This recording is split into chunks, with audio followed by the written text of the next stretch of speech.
Okay. We're going to start today from Memtes Amud Aleph. And we're starting from Asham Minol on the Baitzaf, and it's above the half line in the page. Let's see, it's about maybe 12 lines from the top, 13 lines from the top.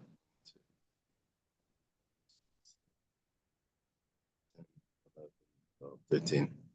Okay. Gemara starts like this. Oh, I'm sorry. Thank Hashem that you're able to learn Torah every day. It's less of our learning. We should have basic English immediately. It's learning for Shleima, for everyone that needs, and also for my father and for Naftali, for Bela, for Yaakov and Vega. Any news? You heard anything? Jacksonville? You mean Jackson or Jacksonville? Oh, yeah. Okay. So we're learning about the sacrifices, the different types of sacrifices that need to be slaughtered on the north. He said that the source for this was the Oila. From the Oila, we learned it to a Chatas, right? How did we learn it to a Chatas? Because the Chatas, it says, B'makam Eshe Yish Chatas Oila Yish Chatas. Okay, so now the Gemara says, Asham Minal and the Baitzaf, and how do we know that the Asham, which is the guilt offering, how do we know that that sacrifice needs to be slaughtered on the north? The Ksiv, it says in the Pasuk, okay? It says that it has to be slaughtered in the same place that the Ayla is slaughtered. Which Asham is this talking about? Because there's like 5 different types of Asham. Let's see, 7's 2.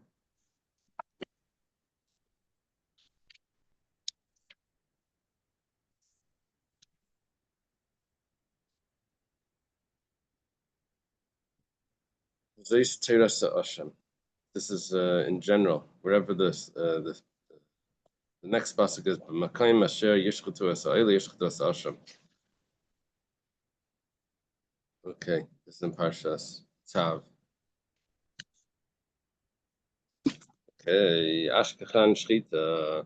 So far, very good. It says over there that Yishchatu, that you shechted. Bala Minalan. How do you know that you have to also catch the blood on the north? Maybe you can pull it over right after the Shchita and catch the blood on the south. So it says, Vesdama Yizraik. It says that the blood should be sprinkled. Right after it says, it says, the pasuk says, Vesdama Yizraik, the blood should be sprinkled. Now, blood sprinkled, the blood sprinkled, it can't be sprinkled on the north because it's sprinkled on the Mizbeach. The Mizbeach is already not the north. The north is only past the Mizbeach. So what does it mean, Vesdama Yizraik, to continue on from the place where you slaughter it? That's the place where you shecht it and sprinkle his blood. You sprinkle his blood on the Mizbeach. So it's coming to tell me it's a kibul damei nami b'tzafin, that the receiving of the blood is the same as where the shechita is. Both of them are on the north. Okay. Now, so far we know where the blood needs to be received, but how do we know that the one that's receiving, the kohen, has to be standing there? Maybe you can use a vessel with a long handle and receive it from, he's standing on the south, and he can receive it from where it is on the north. So it says, damai ve'es damai. Have the extra word of ve'es. It's coming to include also the kohen himself, that he also needs to be on the north.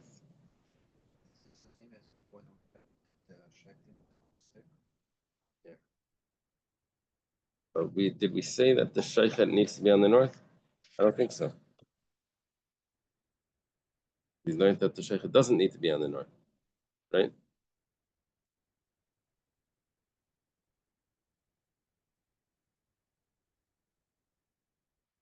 Yeah, we learned it before. We said that we had 2 sources for that. That the sheichet doesn't need to be on the receiving of the blood needs to be on the north, but not the sheichet. Okay, Ashkechan. So far, we found that the shchita and the Kabbalah need to be on the north. The Kabbalah needs to be on the north. But the mitzvah, that's only initially. right? But la'akiv minal, and how do we know that it's essential that it will affect the validity of the sacrifice? So we have krach. We have another pasuk. This is referring to the Asham Mitzayra. Over here it says, you have to go further to Parshas Mitzayra. It says, V'shachat esakeves, and the pasuk continues. It says that you shecht it in the place where you shecht the chatas in the oila.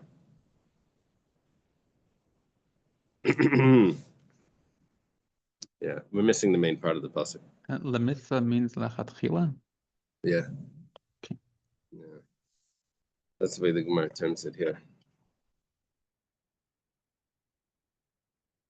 Yeah. The mitzvah as opposed to la'akiv. Okay, so because we have an extra pasuk and we know the rule by Kachim that if it says the pasuk twice, the first one is to tell me what you're supposed to do, and the next one tells me that if you didn't do it, it's pasul, it's ma'akiv. Right. Gemara asks, the pasuk that you just quoted to me, which is the second pasuk, it says by the Asham Mitzayra, it's coming to tell me that it's ma'akiv if it's not done on the north. We have already used that pasuk. We've spent that pasuk already on something else. Like the Tanya was taught in the Brisa. Davar shaya bechlal. Something that was originally part of the general category. The yatsa lidam davar chadash, and it comes to teach me something new. And as it leaves the general category because it has a special chiddush, something unique that applies only to this. Yatar shaylach zir lechlalo. You can't return it back to the general category unless the pasuk specifically does it explicitly. Ketzad. Give me an example. So we have by the Asham Mitzayra exactly the pasuk that we quoted. It says, "B'shachar esakeves, b'makayim asher yishchat esachatas v'esa'ila, b'makam hakodesh ki kachatas ha'asham hu," says lakayin, etc. V'goymer. Says that the sheep of the Asham Mitzayra should be slaughtered in the place where the chatas and the oila are slaughtered, because we read it inside. It's 14:13, right?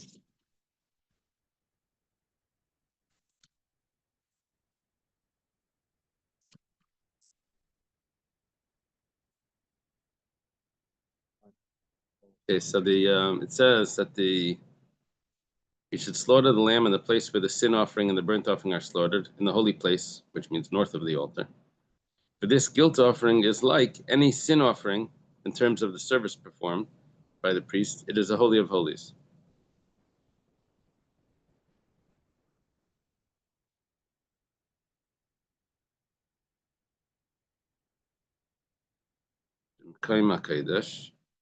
It really specifies everything. In the place where the chatas and the oila are slaughtered, in the holy place. Because this is just like a chatas. The asham is just like a chatas. Okay, now, we didn't need to add that in. We already said that the slaughtering was done in the same place. Why does it have to say that the asham is like the chatas? Like a chatas, ha'asham, the guilt offering is. But rather, what's it coming to tell me is because we have a special halacha by the Asham Mitzayra, a brand new halacha that we don't find anywhere else. So it's unique. What is it? What's the halacha that that you need to put the blood on the thumb, the big finger, the big toe, and the right ear. Maybe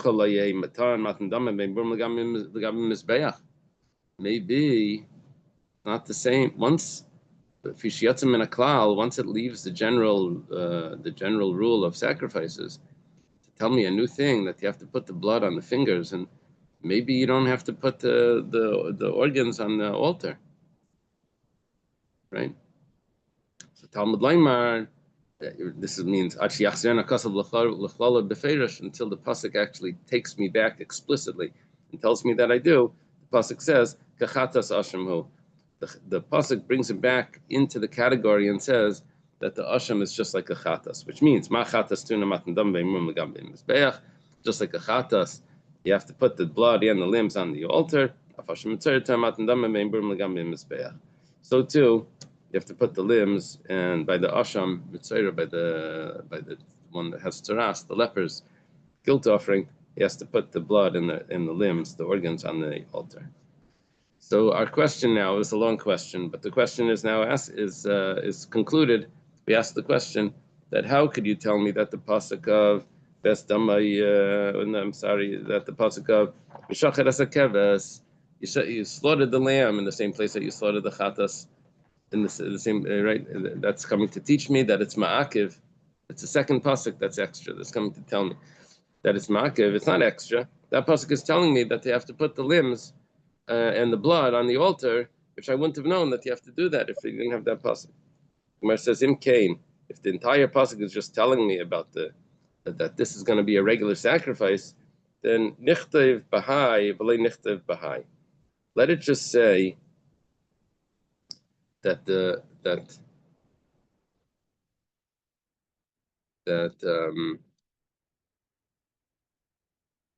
you need to have the shechita on the north. Let it just say it by the asham mitzayra, and don't say it by the other asham. And we'll learn it from there to every other asham. If it's not teaching me that it's ma'akiv.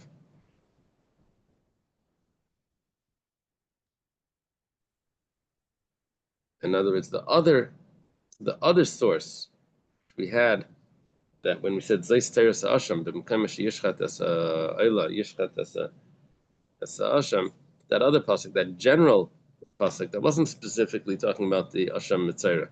That pasuk wouldn't have been necessary if it's not telling me it's ma'akiv. The fact that it says the other pasuk, that's what's teaching me that it's ma'akiv.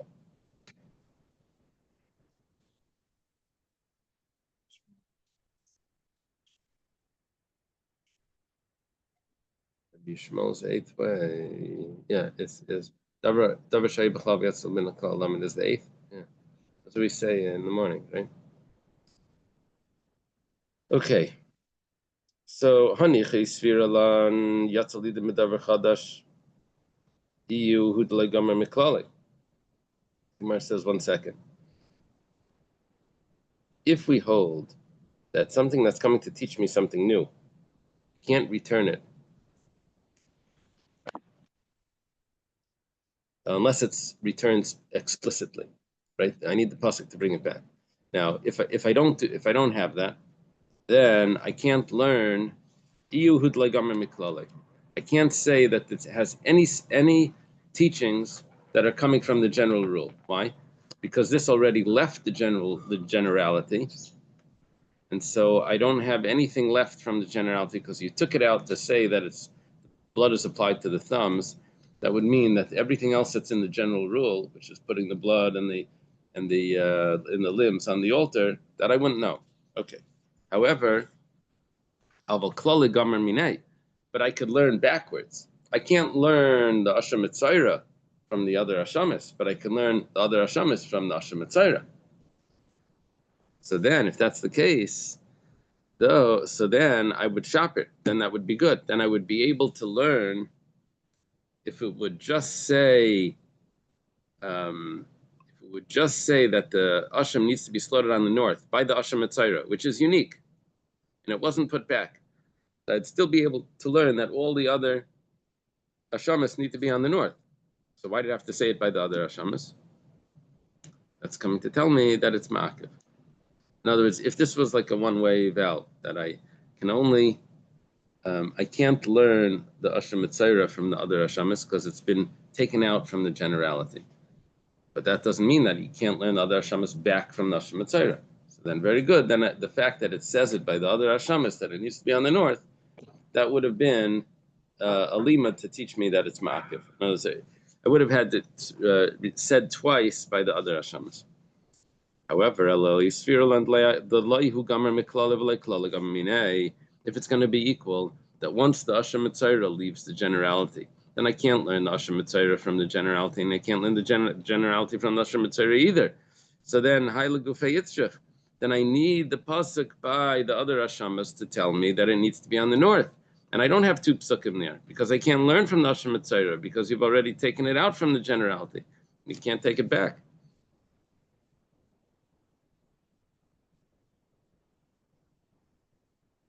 Okay. When he answers, well, the fact is that we did take it back because we brought it back in by saying Kachatas Hashem. And Kivan da Hadri, once you brought it back into the generality, then Ahadri, you brought it back, and you brought it back to the extent that now I could learn from it as well that it's not going to be on the north. You follow what just happened there? You get the whole, I'm sorry. They have a rule that Davar Shahaya B'chlal v'yesel min haklal alamid le'lalamid alatzmi. No, I'm sorry, that's the wrong one. Davar Shahaya B'chlal v'yesel yidim davar chadash yet yachal achzir l'chlalo ad she'achzir nakasav l'chlal b'ferish. That's number 8. That's number 10. That's number 11. 12. That's number. It's number 10. Why did it? Anyway, whatever the case is. Whatever the case is, I have this rule that anything that's used to be part of a general category. So then it goes under the category. But once you start to say that this is unique, then it loses all of its connection to that general category. And until the Torah says that it's part of that category, you don't learn anything from that category, from the general over to that unique case. So over here, what we had a Asham Mitzayra, which is very unique. It's called the Asham. It should be part of the general rules of Asham. Where's the Asham? Slaughtered on the north. But no, you took it out of the general category, and you said that you have to apply the blood to the thumbs and to the toes. Very unique. You don't have this anywhere else. Said, oh, you left the general category. So now it's not part of the general category anymore. And now I don't know that I have to apply blood in the organs on the altar, just like a regular korban. Maybe it's so unique that it's different than entirely. So therefore, the pasuk says, "Kachatas Ashemu." No, it is like a chatas, but it takes it back into the general category. So that's the concept here. What our Gemara did was like this: by a general asham, it says it needs to be on the north. By the asham mitzayra, it says it needs to be on the north. So he said, oh, it says twice. It says by a general asham on the north, and it says by the asham mitzayra, it needs to be on the north. So that's twice means that it's ma'akiv. Where it says no, that pasuk that tells you that it needs to be on the north is actually coming. That the asham mitzayra needs to be on the north is actually needed to teach me that I'm taking it back into the general category. That whole pasuk is telling me that this is slaughtered on the north, just like the chatas. That pasuk was needed to tell me that the limbs have to go on the altar. So you can't learn from it that it's a second category, right? So the Gemara says, 1 second.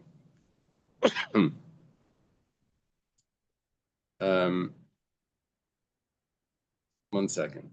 What it could have done was, it could have said that it needs to be on the north only by the Asham Mitzayra. I would have been able to learn all other Ashamas from the Asham Mitzayra that it needs to be on the north. Because I know that I can't learn the Asham Mitzayra from them because it became unique. But it doesn't mean that the general can't be learned from the specific, from the one that's left. Only the specific one can't be learned from the general. So it says, well, there's one opinion that holds that, and then fine. Then you would have a double teaching of the Asham going on the north. One I learned from the specific Asham Mitzayra, and one because it says it in the general concept of Asham, it says that it needs to be on the north. But there is an opinion that holds that once it leaves the general rule, you can't learn from the general rule to it, and you also can't learn it back there. So then how are you going to say that you have two? Umar says, 1 second, you missed the end of the pasuk. The pasuk says that in the rule we have until it returns explicitly into the, and it is returned explicitly. So once it's returned, then I can learn one from the other. How was it returned? Because it says kachata sa'asha, that it's exactly like. So when it's concluded, all of this was in like the step before the conclusion. But once we have the conclusion that it does go back into the general rule, then what we say is it's been written twice that you can that it needs to be slaughtered on the north. Okay.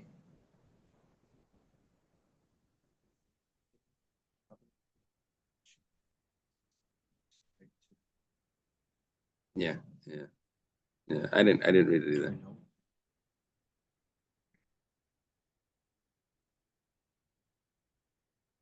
It could just be a manuscript.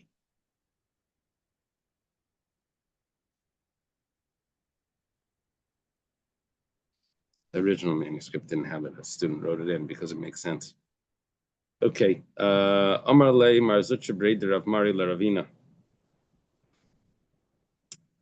Or Marzucha, we're going to have him several times today. Marzucha, the son of Rav Mari, says to Ravina that once the Mitzaira is returned to the generality, Ema Kia Hadri Kra, maybe when did the Pasuk return it? That's only Legabi Matan Murim, that's only regarding the application of the blood and the limbs, the Bai Kahuna. That those are the ones that need the kahuna, that need a kohen, because it says it's like a chatas, right? But when it comes to the shchita,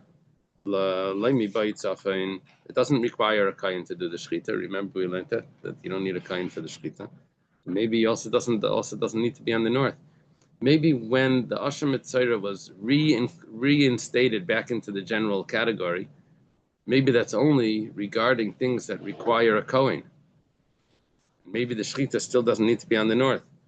So Ravina responds, he says, Im Kain, if that's what you want to say, Neimakra ki kachatasu. It's like a chatas. My kachatas ha'asham. Why is it adding the word asham?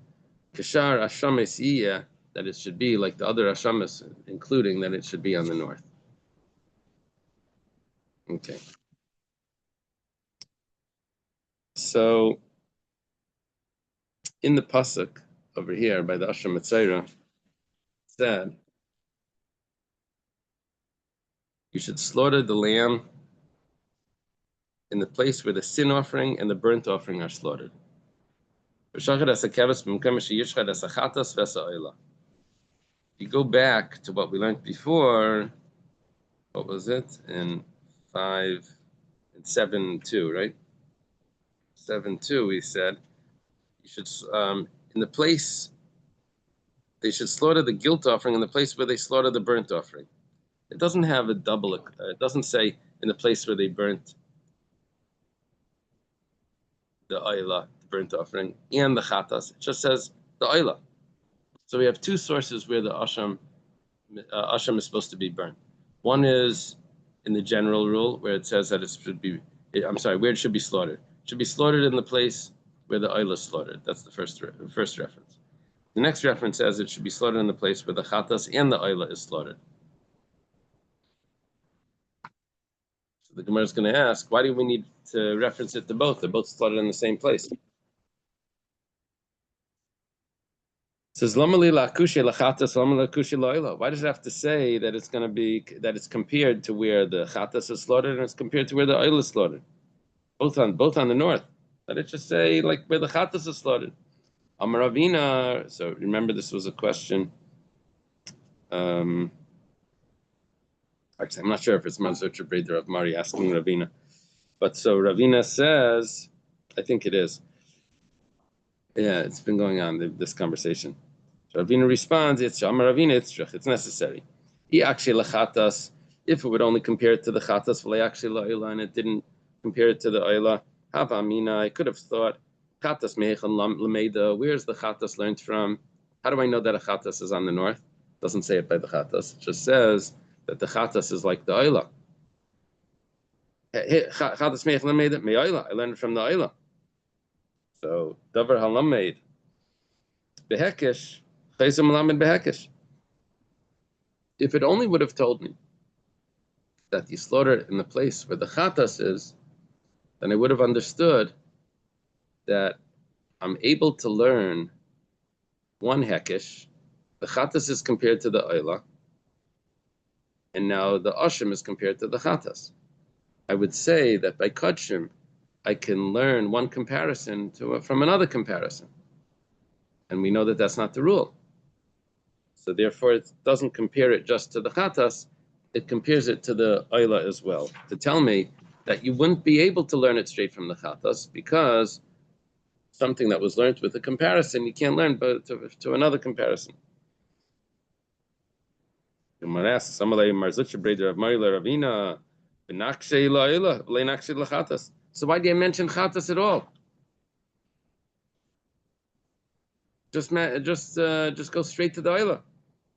So he answers, he says, no, this is important because hava amina dabra lamed behekesh chesem lamed behekesh. If it wouldn't have done that, then you would have thought in other places in the Torah you can learn one comparison from another comparison, a hekesh from a hekesh. So v'chitem, take a look. V'chitem, and if you're going to say nikshi akushe lachatas, as we're asking now.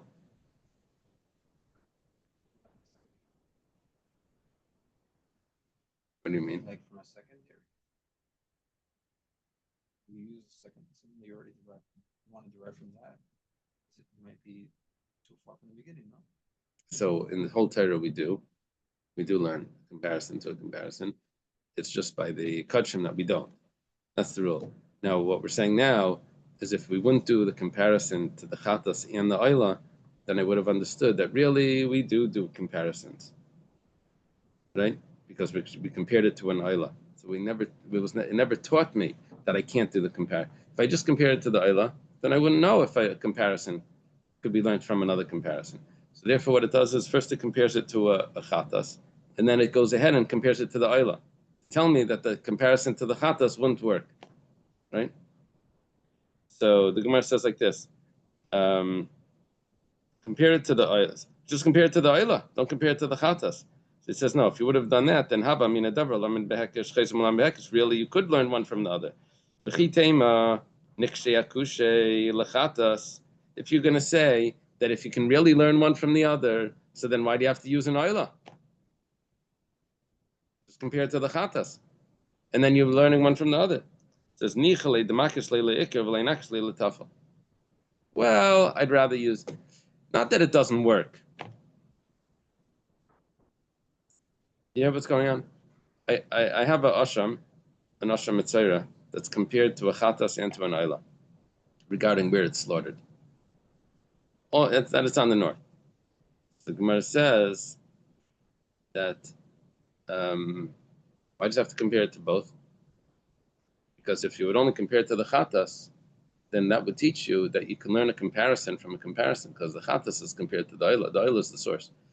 So it's similar to the chatas, and the chatas is similar to the oila. So that would be a comparison for a comparison. We know that we don't do that. So the Gemara says, so why don't you just write to the oila? Compare it to the oila. Drop the chatas if you can, if you don't learn from a comparison from a comparison. It says no. If I would have learned from the oila, then I would have thought that really a comparison from a comparison works. So why didn't you do? So why didn't you do to the chatas? As well, if I had an option of one or one, I would have chosen the main one. I wouldn't have chosen the second one. But really, the second one would work as well. So therefore, lahachi akshe lachatas ve'akshe la'ila. Therefore, it compares it to the secondary, and the secondary, and it doesn't. That's not satisfied with that. It also compares it to the oila. L'meimar davar lam behekesh and a chayzer malamed behekesh, to teach me this rule that a comparison cannot be used to teach another comparison. Okay, we're entering into this sugya over here, where can one thing that was derived teach me something else, to derive something else from it? Can the secondary teach me something else? So far, Ravina gave me a source for this, that you can't learn a hekesh from a hekesh, and it's because of the comparison of chatas and oila, both of them. Rava says mehacha. I'll give you another source for that. It's the same concept. It says the ksiv. It says about the par kayin hamashiach, that which means the kayin gadol that doesn't avera by mistake.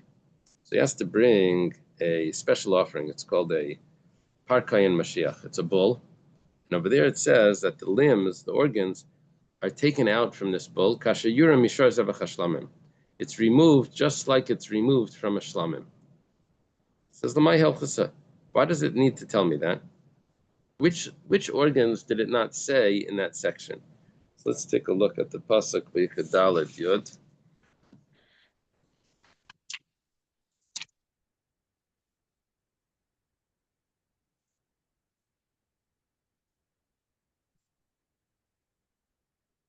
Here it says that the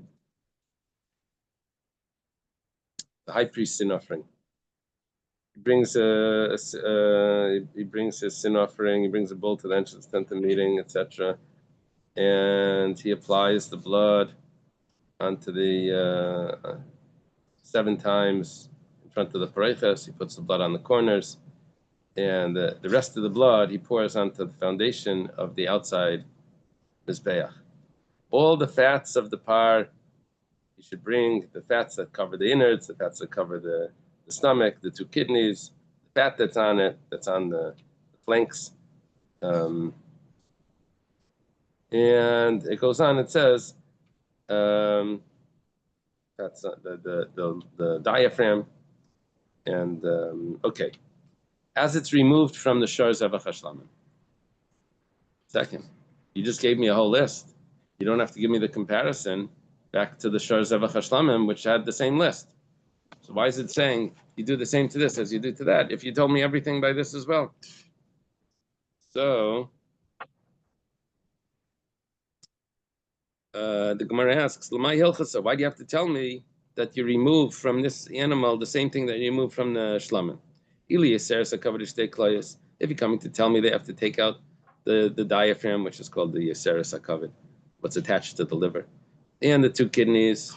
So begufei ksiv, that's said in the pasuk. You don't have to tell me to do this. Well, Amar Rav Papa possibly is taken out by some versions of the text. It says, Mishum deboy agmure Yeseres HaKavod shtei kloyos mipar halam davar shel tzibur l'sir avedis kechavan. What's actually happening is that I have another sacrifice here, where it doesn't tell me it doesn't itemize what needs to be taken out of the sacrifice. I don't have it, so therefore it says it extra over here, and it's coming to teach me that. Let's take a look. In the community sin offering, which is called the Par Helam Davar Shel Tzibur, over here it says, doesn't give me the list. It just says Veskal Chelba Yar Mimena Viktar Mizbeach. That's all it says. Then it says by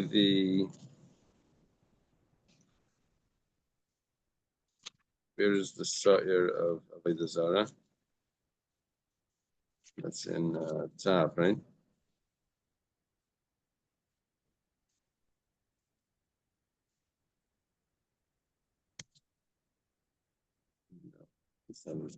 Where's the Sha'ir of Avodah Zarah?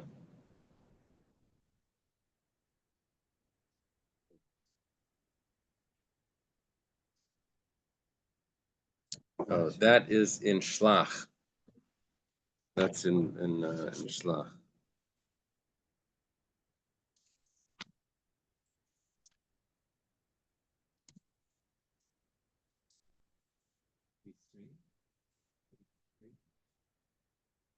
Yeah, I have it over here.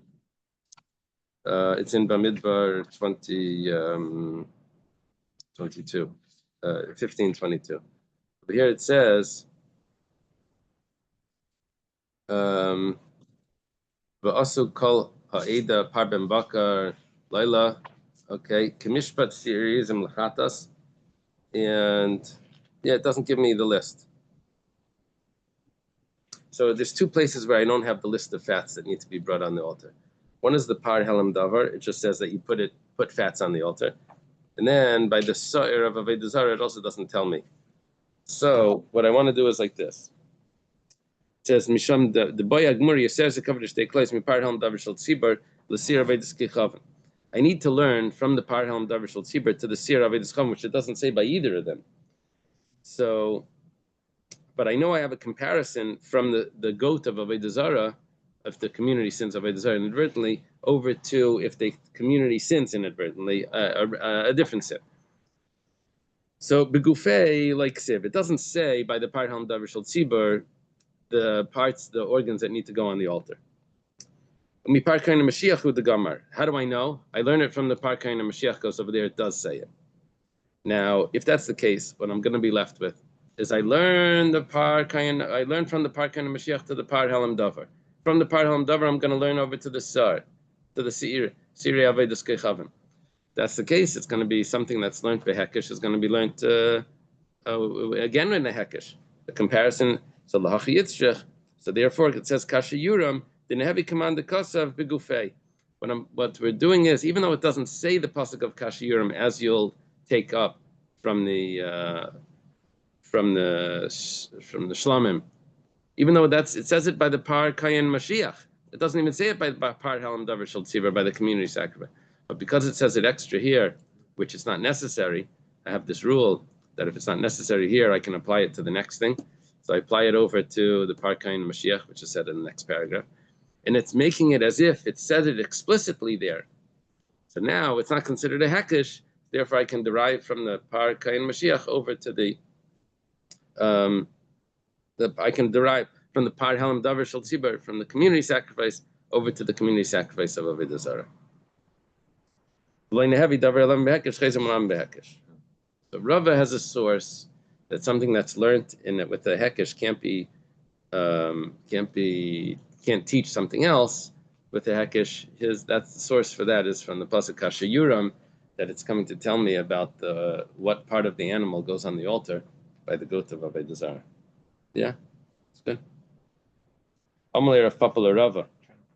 The reason why we took out Rav Papa before, because it was Rava that was saying this, and now it's Rav Papa that's coming in to ask him a question. It says V'lichtavei begufei b'lei nakish. So L'maisa, the Torah likes to be concise. One doesn't want to say extra words. So we're learning this from that. It doesn't say it, but we can derive it and all of that. But if you have the extra words anyway, and you're just writing it in the wrong place, and then from that I have to derive it from, why don't you just write it in the right place? It says anyways Kasha Yuram. And you put it by the Par Kayin Mashiach. And from that I'm making believe that it's written on the Par Helam Davar Shel Tzibur. From the Par Helam Davar Shel Tzibur, I'm going to learn it over to the Par, the Siyar of Avodah Zarah. You have the words anyway. Just put it in the place where you want it. Write it by, at least by the Par Helam Davar Shel Tzibur, and then it won't be an issue of a hekesh from a hekesh. V'lei nakish, and then I won't have to go back to the Par Kayin Mashiach. It says, I kasav begufei v'lei yakish. If would actually write it by the Par Helam Davar, which is when the community sins inadvertently, and then I don't have a comparison back to the Kayin Gadol sinning inadvertently. Hava Amina, I would have thought that really, Davar Lam Behekesh, Chesam Lam Behekesh. Really, I could derive one from the other. It's just I didn't need to. Bechitema Nakushi Naakushe.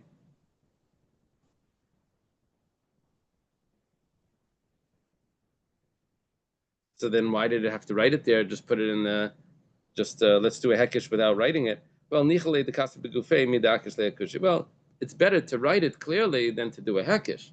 But really, I could have used the hekesh as well. So lahachi kasvei, that's why it writes it in the wrong place. And I compare, because of that comparison. So va'akshay, and then I do with a comparison, l'meimer davar halam behekesh in chesam lam behekesh, to teach me that the hekesh, the double hekesh, wouldn't work. I have to have the pasuk to tell me that it's going to work because of the extra pasuk. If it would have written it in the place where it belongs, and then I only would have done one comparison, then I would have thought that maybe I could really do a double comparison. But why should I have to do a double comparison? I can do one. So therefore, it does a double comparison, and then it tells me that the double comparison doesn't work by adding the pasuk in the wrong place. Yeah. Okay, we have a siman over here that tells me what the Gemara is going to do now. It says Hekish Gzer Shava Kal V'Chaimer, and it's missing one point. It's also missing. It's the Shittim Konventus adds in Binyanav. So this mnemonic is going to tell me what the next Gemara is going to do. And I don't know if you were here 7 years ago, but this was quite a sugya. Goes on for like 2 pages about. When one thing is derived, can I derive something else from what's already been derived? Which we started already with the Hekesh. But now it's going to get into Gezerah Shava and Binyanav and Kal V'Chaimer. And if you derived it through one type, can the other type come in and pull it over to another concept? Yeah, because we have different ways of deriving laws, comparisons, and different things. Okay, so we're going to start with Davar Halamed Behekesh, something that's learned with a comparison. Ein Chayzer Malamed Mehekesh.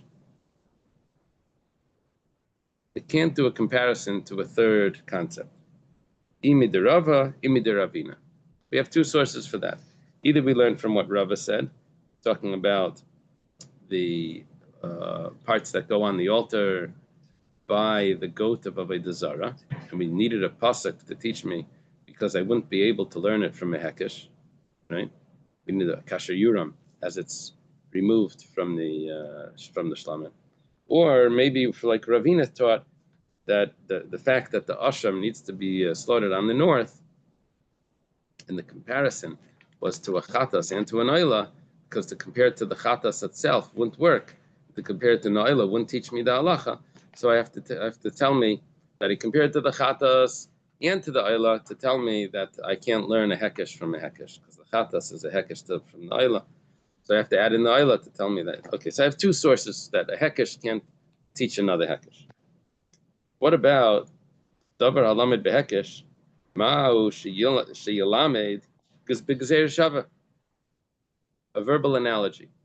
I have a hekesh. Now I'm going to teach a verbal analogy. Well, Tashma, come and listen. Reb Nassan ben Avtalumas Omer. Reb Nassan ben Avtalumas. Okay, I'm not familiar with him, but he says, "Minayin lepricha v'begadim shitayra." I have a rule by tzaras that if the person is entirely covered in tzaras, he becomes tahar. If he has spots of tzaras, then he's impure. But when it goes over him entirely, right, then he becomes pure. As it gets worse, when it gets worse, it gets better, right? When he's fully covered, he becomes pure. Now, how do we know that that applies to clothing as well? I know that applies to a person's body. That's true. How do you know it applies to clothing? Well, it says the concept of it says the words karachas and gabachas. Now I have to tell you that these words are translated differently in different places. Over here, karachas means an old garment. Karachas is usually bald. It means bald. Karachas is bald. Like ben karcha, yeah. The bald on the back. It's the back of the head that's bald. Here, but it's talking about clothing. What do you mean clothing is bald? That means it's talking about old clothing. And it says karachas and gabachas by clothing. Well, then gabachas means new clothing. Gabachas normally means bald on the top. And by tzaras on the head, it also says karachas and gabachas. Over there means it's if he's a bald spot on the back or bald spot on the top. So, it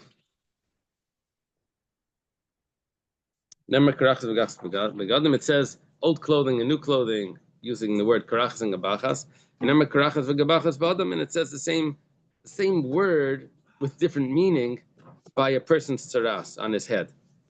Malahalan, just like by a person's head, parach bekulai is tar. If his entire head is covered in tzaras, so then he's tar. So afkan, the same thing is going to apply by the clothing. Parach bekulai is going to be tar. Okay, we call it a Gezerah Shava. It says the same word of the verbal analogy, karachas and gabachas, teaches me that what's in the context of where those words are used, that law is going to apply to where the words are used here. Bahasa minalan, how do I know that the head, if it's fully covered in tzaras, that he's going to be tar? How do we know that on the head? The ksiv, mereishay vad raglei, says that if tzaras covers the person from his head to his toes, to his feet, then he's going to be tar. So v'itkash reishay l'regel, and we do a comparison, the head to the feet. Malahalan gufa kulay hafach lavan, just like over there by the body, if it's entirely covered in tzaras, it's going to be tahar. Parach bekulay tar. Afkan, also just the tzaras on the head alone, different type of tzaras. Kul hafach lavan, parach bekulay, kul hafach lavan, parach bekulay is tar. So to by the head, is going to be tar. So what we did was we did a comparison from the body to the head, and we do a gezerah shava from the head to the clothing. So we have a gezerah shava according to Reb Nassan that's being derived from a hekesh.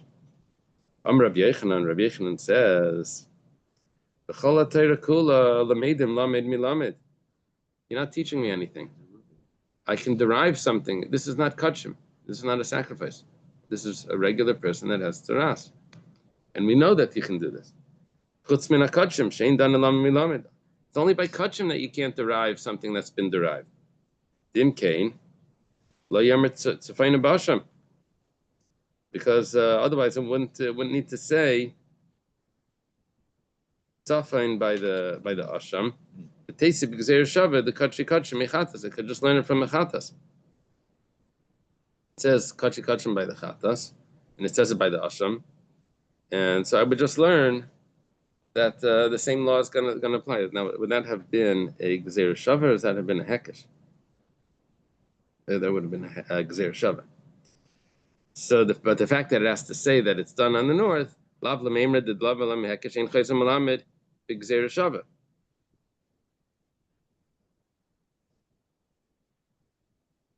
So what he's saying now is like this: you brought me a proof from Nasan ben Avtalumis. You brought me a proof that by tzaras I can make a gzeir shava after you derived it from a hekesh. But that's not a proof, Rabbi Yechanan says, because that's not talking about kachim. And I'll prove it by kachim that it doesn't work, because it says, how